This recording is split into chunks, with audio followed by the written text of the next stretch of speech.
Você já sentiu que o mundo não é neutro? Que algumas ideias parecem invadir sua mente sem pedir permissão? Que certos medos, culpas ou impulsos surgem como se não fossem totalmente seus?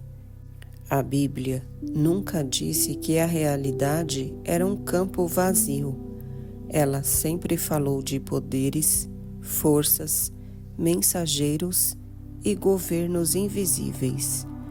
Mas isso quase nunca é explicado. Depois da queda, o ser humano não entra apenas no mundo físico, entra num campo de influência. E esse episódio começa exatamente aqui, não perguntando quem está certo, mas perguntando quem governa. Porque entender a guerra invisível não é sobre paranoia espiritual, é sobre consciência. E só quem entende o campo onde pisa consegue caminhar com lucidez. Após a saída do Éden, algo muda silenciosamente. O texto bíblico começa a sugerir que o mundo agora funciona sob regras diferentes. Dor, esforço, conflito e limitação tornam-se parte da experiência humana. Para o cristianismo, isso é consequência do uso distorcido da liberdade. Para a gnose, é a entrada definitiva da consciência no domínio da matéria. O ponto central é este: o mundo pós-queda não é apenas imperfeito, ele é administrado. A Bíblia passa a mencionar céus, potestades, principados e tronos. Nada disso é poético à toa. São linguagens simbólicas para algo real. A consciência humana passa a viver sob camadas de influência que moldam percepção, desejo e medo. Na mentalidade antiga, o céu não era um espaço vazio, era uma estrutura. Hebreus, persas, gregos e egípcios viam o cosmos como um sistema organizado por níveis. A Bíblia preserva essa visão. Anjos, arcanjos, principados, potestades, não como criaturas com asas, mas como funções da ordem cósmica. Cada nível representa uma frequência de consciência.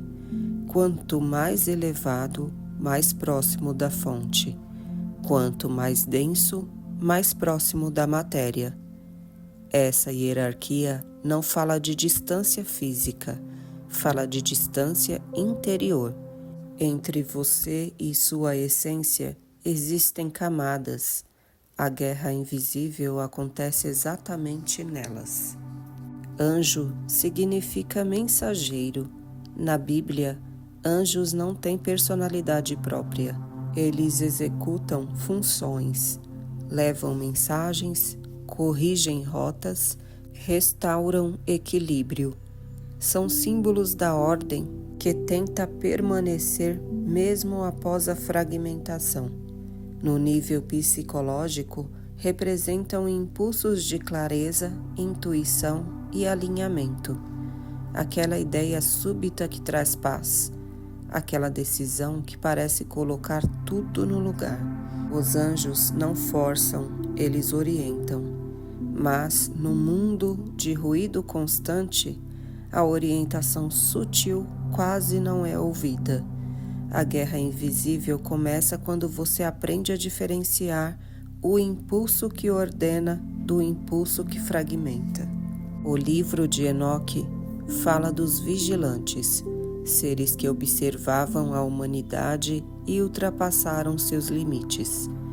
Ensinaram técnicas, desejos, poderes antes do tempo. Na leitura simbólica, isso representa conhecimento sem maturidade, força sem ética, consciência sem integração. O mito não fala de monstros, fala de um erro recorrente, dar poder à mente antes de fortalecer o caráter.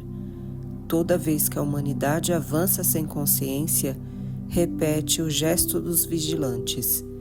E toda vez que você busca controle, status ou domínio sem clareza interna, essa história se repete dentro de você. Na tradição gnóstica, surgem os arcontes, não como demônios caricatos, mas como gestores do mundo material. Eles mantêm a ordem, mas uma ordem limitada. Regem o medo, a repetição, a ignorância. Seu poder não está na força, está na distração. Os arcontes governam sempre que a consciência dorme, sempre que você age no automático, sempre que confunde sobrevivência com sentido. A prisão que eles mantêm não é de muros, é de crenças. Para os gnósticos, o demiurgo não é o mal absoluto. Ele é o construtor, o arquiteto da forma, mas não conhece a plenitude da origem. Ele cria ordem, mas não liberdade, estrutura, mas não consciência. Isso explica algo profundo. O mundo funciona, mas não satisfaz. Ele oferece conforto, mas não sentido. O demiurgo simboliza sistemas que organizam a vida, mas não respondem às perguntas da alma. E a guerra invisível acontece quando você confunde estrutura com verdade. A Bíblia raramente define o mal como uma entidade. Ela o define como desvio, queda e erro de direção. Na gnose, o mal é ignorância. No cristianismo, é afastamento da fonte. Ambos concordam. O mal não cria, ele distorce. Quando você age sem consciência, repete padrões que não escolheu. Esse é o verdadeiro campo de batalha, não entre anjos e demônios, mas entre lucidez e automatismo. Potestades não são criaturas externas, são campos de influência emocional, cultural e mental. Medo coletivo, culpa herdada, desejos induzidos.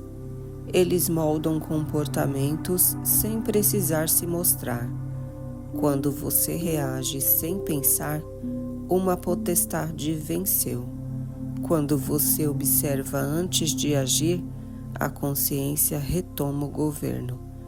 A guerra invisível é cotidiana, silenciosa e íntima. Se este episódio está te fazendo enxergar o mundo com outros olhos, se você sente que essas forças não são apenas mitos antigos, mas padrões vivos, então acompanhe essa série, porque cada episódio não entrega respostas prontas, entrega ferramentas de percepção. E perceber já é um ato de libertação. Você é livre, mas não está isolado. Essa é a verdade desconfortável. O livre-arbítrio não significa ausência de influência, significa capacidade de escolha consciente apesar dela. A maturidade espiritual começa quando você para de perguntar: quem me controla? E começa a perguntar: por que eu reajo assim? Esse deslocamento muda tudo.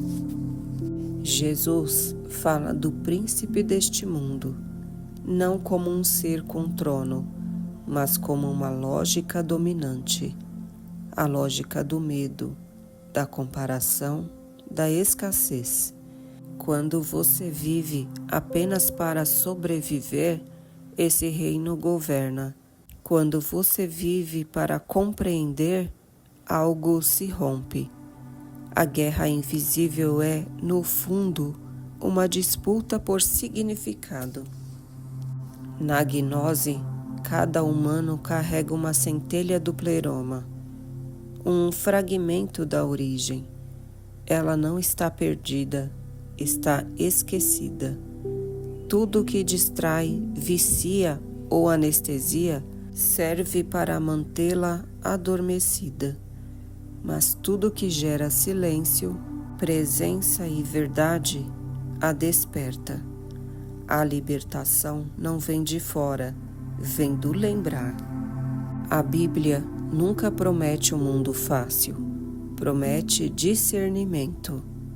Ver sem se perder, ouvir sem obedecer cegamente, sentir sem ser dominado. A guerra invisível não se vence com luta, mas com clareza. Quanto mais consciente você se torna, menos controle as forças inconscientes exercem.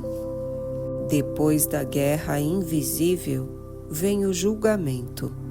Não um castigo externo, mas um ajuste de ciclos. No próximo episódio, entraremos no dilúvio, não como destruição, mas como reset da consciência. Porque quando a ordem falha, a água retorna.